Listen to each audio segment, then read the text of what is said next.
Assalamualaikum warahmatullahi wabarakatuh. Perkenalkan, nama saya Putri Khairunisa dengan NIM 121503234889.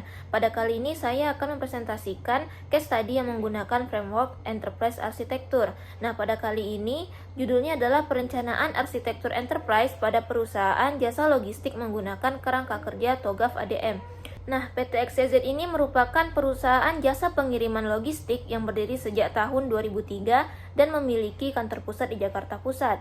Perusahaan ini memiliki beberapa jenis pengiriman, yaitu ada inbound, pengiriman nasional, dan pengiriman internasional, baik melalui jalur darat, laut, maupun udara. Proses bisnis perusahaan ini belum terbantu dengan sistem yang ada, serta sistem yang ada saat ini belum terintegrasi dengan baik satu sama lain. Perusahaan memerlukan arsitektur enterprise karena dengan adanya arsitektur enterprise ini, kegiatan yang ada di perusahaan bisa lebih efektif, efisien, dan tersinergi serta mampu mengurangi biaya-biaya kegiatan yang tidak perlu. Pada kali ini, framework yang digunakan adalah TOGAF ADM. TOGAF ADM ini digunakan pada enterprise yang belum mempunyai blueprint yang jelas dalam pengembangan arsitektur enterprise-nya. TOGAF adalah kerangka kerja umum yang dipergunakan dalam berbagai macam lingkungan sehingga menghasilkan sebuah kerangka konten yang fleksibel untuk mendukung sebuah arsitektur secara umum. Arsitektur Development Method atau ADM merupakan kunci utama TOGAF yang digunakan untuk mengembangkan arsitektur enterprise yang dapat memenuhi kebutuhan bisnis.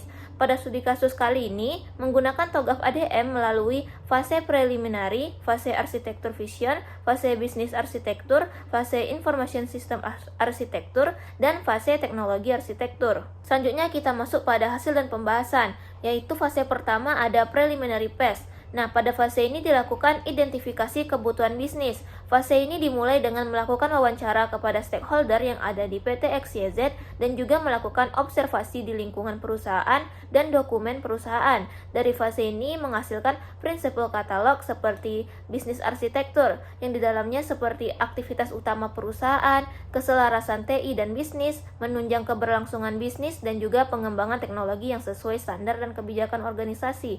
Lalu ada data arsitektur yang di dalamnya merupakan aset perusahaan. Data dapat diakses atau accessible. Lalu data dapat dipercaya, data terlindungi dan terjamin keamanannya, serta data harus relevan. Lalu application arsitektur yang di dalamnya ada kemudahan untuk digunakan, keselarasan aplikasi dengan bisnis, fleksibilitas aplikasi, dan juga keamanan aplikasi. Lalu yang terakhir ada teknologi arsitektur yang di dalamnya itu kemudahan teknologi, keamanan teknologi, dan juga interoperabilitas teknologi. Fase yang selanjutnya yaitu arsitektur vision. Proses identifikasi bisnis dilakukan dengan wawancara dan observasi. Bisnis inti dari PT XYZ terlihat pada diagram value chain yang ada di samping, pada aktivitas utama dan didukung dengan beberapa bagian yang terdapat pada bagian aktivitas pendukung yang ada saat ini di perusahaan. Fase yang selanjutnya yaitu bisnis arsitektur. Nah, arsitektur bisnis ini dibuat harus selaras dengan diagram value chain pada tahap sebelumnya. Pada tahap ini, masing-masing proses bisnis yang ada pada PT XYZ dijabarkan dengan menerima paket logistik, yaitu customer yang ingin mengirimkan barang melakukan konfirmasi pengiriman barang melalui website atau datang ke warehouse terdekat. Customer relation ini bertugas menjebatani PT XYZ dengan keinginan konsumen. Di tahap ini, konsumen dimintai data seperti paket yang akan dikirim, titik pick up, lalu pemilihan jalur, dan juga lokasi tujuan. Lalu, untuk penyimpanan paket, yaitu paket yang telah diterima dari customer dan menunggu pengiriman disimpan ke warehouse atau inventory. Lalu pengiriman paket atau logistik, nah yaitu paket yang diterima dari customer kemudian dikirim ke lokasi tujuan sesuai dengan jalur yang dipilih. Pada proses ini, Departemen Express menentukan rute paket dan apakah dibutuhkan jasa vendor. Lalu untuk sales dan marketing ini, membangun branding PT XYZ dan memperkenalkan produk yang ada kepada pihak yang membutuhkan jasa pengiriman logistik. Lalu untuk pendaftaran vendor atau mitra, nah proses ini PT XYZ mencari vendor yang bisa membantu dalam pengiriman paket untuk rute yang belum tercover. Fase selanjutnya yaitu Information System Architecture. Arsitektur sistem informasi ini menggambarkan bagaimana arsitektur bisnis dapat dijalankan. Pada tahapan Information System Architecture, terdapat dua arsitektur, yaitu arsitektur aplikasi dan data. Arsitektur data digunakan untuk merancang data untuk sebuah sistem informasi ini, sedangkan arsitektur aplikasi membahas tentang aplikasi untuk dirancang.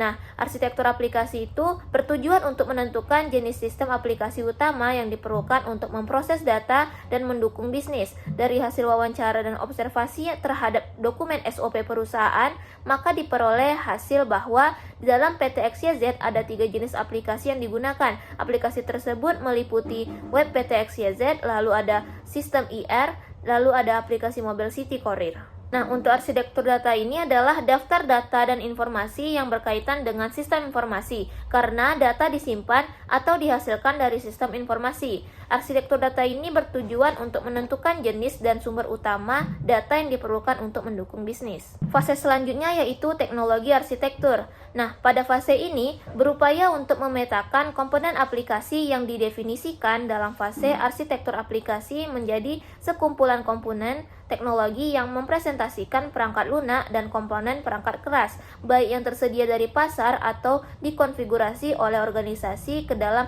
platform teknologi. Tujuannya adalah menentukan jenis teknologi yang dibutuhkan untuk aplikasi yang mengelola data dalam suatu perusahaan. Baiklah, kesimpulan yang dapat diambil dari penjelasan-penjelasan tadi, yaitu yang pertama, perancangan arsitektur enterprise pada PT XYZ dilakukan hanya sampai fase teknologi arsitektur, dikarenakan dengan meninjau kebutuhan perusahaan dan ingin melihat gambaran aplikasi atau proses-proses apa saja yang sekiranya dapat dioptimalkan dengan mengacu pada standar yang ada untuk mendukung proses bisnis yang sedang berjalan.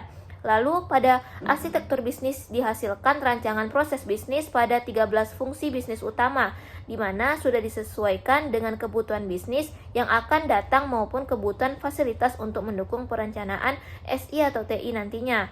Lalu pada arsitektur data dihasilkan 17 entitas data yang disesuaikan dengan kebutuhan fungsi bisnis yang akan datang.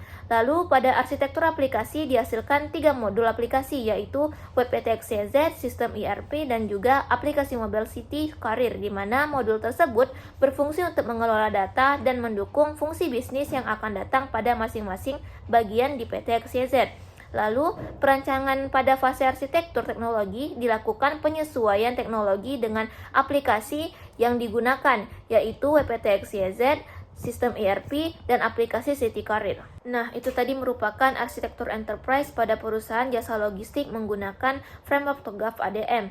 Mohon maaf apabila terdapat kesalahan, saya akhiri dengan wassalamualaikum warahmatullahi wabarakatuh.